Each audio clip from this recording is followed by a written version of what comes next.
बिस्मिल्लाहिर्रहमानिर्रहीम। अस्सलाम वालेकुम व्यूवर्स, मैं वेलकम करती हूँ आपका अपने यूट्यूब चैनल ड्रेसिंग मेनिया पर।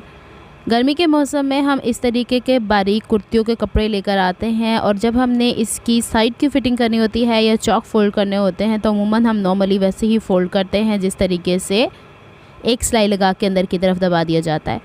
आज मैं आपको एक ऐसा तरीका सिखाने जा रही हूँ जिससे आप गुम सिलाई के साथ इस कुर्ती की साइड की फ़िटिंग कर सकती हैं। इसका फ़ायदा आपको ये हो जाएगा कि वो छलकेगा नहीं, वो जो धागे वगैरह निकल के छलकते हैं ना बाहर, वो नहीं नज़र आएंगे, ओवरलॉक की नीड भी नहीं होगी।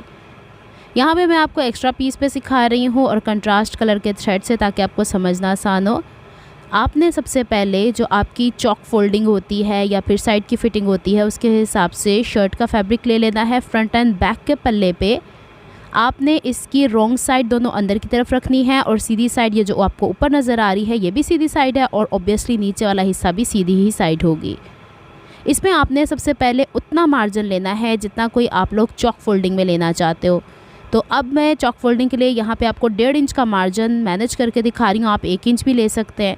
तो आप लोगों ने सबसे पहले ये तो दिखाने के लिए मैं निशान लगा रही हूँ ताकि आपको समझना आसान हो, वरना आपने चौक की मदद से पॉइंट्स लगाने हैं।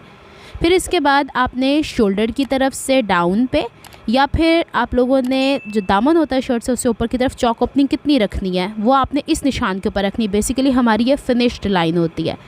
इसके बाद जो हम लोगों ने ये निशान लगाया है इससे अंदर की तरफ अब जितना भी मार्जिन है उसमें हम फिटिंग करेंगे, उसमें हम चौक फोल्डिंग करेंगे।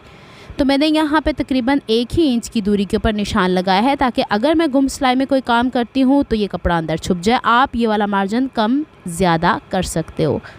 अब जो मैंने निशान लगाया है उसको भी स्ट्रेट कर दिया है।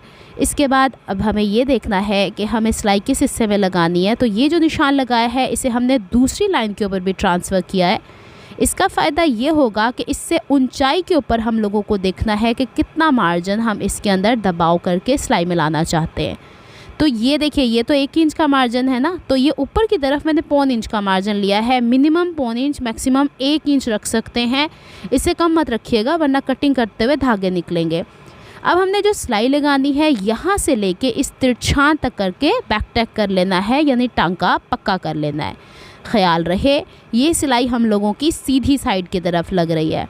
अब यहाँ से हमने प्रेसर फुट की डायरेक्शन चेंज करके यहाँ पे बैक टैक कर लिया।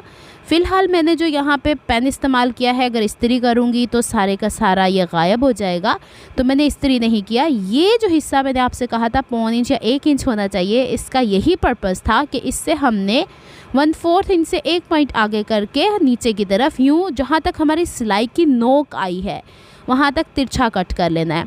अच्छा, दोनों बॉटम के हिस्सों को पकड़ के मैं इसलिए छोटे कट लगा रही हूँ कि दोबारा से इसे मुझे आयरन ही करना पड़ेगा। तो अब हम क्या करने वाले हैं कि सीधी साइड को रॉन्ग साइड की तरफ टर्न करेंगे। तो ये जो एक नोक सी बनी हुई है ये नोक सी बाहर की तरफ उल्टी साइड पे निकल आएगी।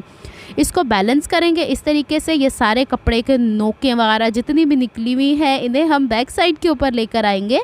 उससे पहले ये जो नोक बनी हुई है इसे प्रॉपर हम लोगों ने बैलेंस करना है। तो ये देखिए, ये थोड़ी सी लुक आई है। अब हम इसे जल्दी से आयरन करते हैं। आयरन करने के बाद अब जो ये वाला हिस्सा है इसे एक जितनी, अब देखें बाजुकात हमारी कमर की फ़िटिंग स्ट्रेट होती है। ये उन कुर्तों के लिए परफेक्ट है जिसमें आप लोगों की कुर्तों की फ़िटिंग, जिसमें कमर की फ़िटिंग देते हैं ना, उसमें आप बेशक ये भले ना करें क्योंकि उसमें फिर हल्का सा कर्व आ जाएगा। स्ट्रेट फिटिंग वाली कुर्तियों के लिए ये आइडिया बेस्ट रहने वाला है। तो अब हमने इसके ऊपर सिलाई लगा दी है। अब जब हम इसको यूँ टर्न करते हैं या फिर इसकी सीधी साइड को देखते हैं तो साइड की फ़िटिंग तो हो गई। अब बारी आती है इसके चॉक्स को कैसे फ़ोल्ड करेंगे। तो साइड की फ़िटिंग के अकॉर्डिंग जो सिलाई आई है ये कोना ऊपर वाला मोड़िएगा, इसे यूँ प्रेस कीजिएगा और फिर इसे 2 टाइम्स आप लोगों ने फ़ोल्ड करना है। फ़ोल्ड करते हुए ध्यान ये देना है कि दामन की साइड से सीधा रहेगा, ऊपर ये तिरछा आएगा ही आएगा क्योंकि हम तिरछा हिस्सा फ़ोल्ड कर रहे हैं। फिर इसको एक दफ़ा और ऐसे फ़ोल्ड करेंगे तो हमारा ये वाला हिस्सा भी इस तरीके से फ़ोल्ड हो जाएगा। अब हम इसे दूसरी तरफ यूँ मोड़ेंगे और इसके दूसरे हिस्से को यूँ ट्रायंगल को सिलाई वाली जो लाइन आ रही है ऊपर की तरफ फिटिंग की सिलाई लगाई हुई है उसके अकॉर्डिंग हम लोगों ने उसके बराबर ले जाकर ट्रायंगल फ़ोल्ड करना है और फिर इसके बॉटम को बैलेंस करते हुए 2 टाइम्स इसे फ़ोल्ड करना है। इस तरीके से क्या हो जाएगा कि आपके चौक भी आराम से फ़ोल्ड हो जाएंगे। अच्छा, ये आपकी मर्ज़ी है आप इसके बाद इस पे सिलाई लगाना चाहें, आप इस पे तुरपाई करना चाहें, इसे खोलेंगे खूबसूरती से आपके चॉक्स बन जाएंगे। अब आपके जहन में आएगा कि ये वाले जहाँ पे चॉक खुले में कहीं फटेगा तो नहीं, तो आप प्रैक्टिकली इसे कपड़े पे करके देखें पहले। अगर आप इससे सेटिस्फाइड हैं फिर आप अपनी कुर्तियों के ऊपर इसे इम्प्लीमेंट करें और फिर इसका रिजल्ट करके मुझे ज़रूर बताएगा कि कैसा लगा। मुझे तो बेहतर लगा है, अपनी कुर्ती के ऊपर मैं इंशाल्लाह ऐसा करूँगी तो वो कुर्ती भी आपसे शेयर कर दूँगी। तो ये नॉर्मली ऐसी कुर्तियों पर करें जिसके ऊपर आपकी सिलाई होती है। अगर आपको मेरी एफर्ट्स पसंद आती हैं तो please like my videos, subscribe to my channel, hit on the notification bell for more updates. हर चीज़ मैंने डिटेल से इसमें ऐड कर दी है। फिर भी कोई कन्फ्यूजन है आप कमेंट करके पूछ सकते हैं। और ये लीजिए जनाब, बैक से ये ऐसा हो गया, फ्रंट से ये ऐसा हो गया।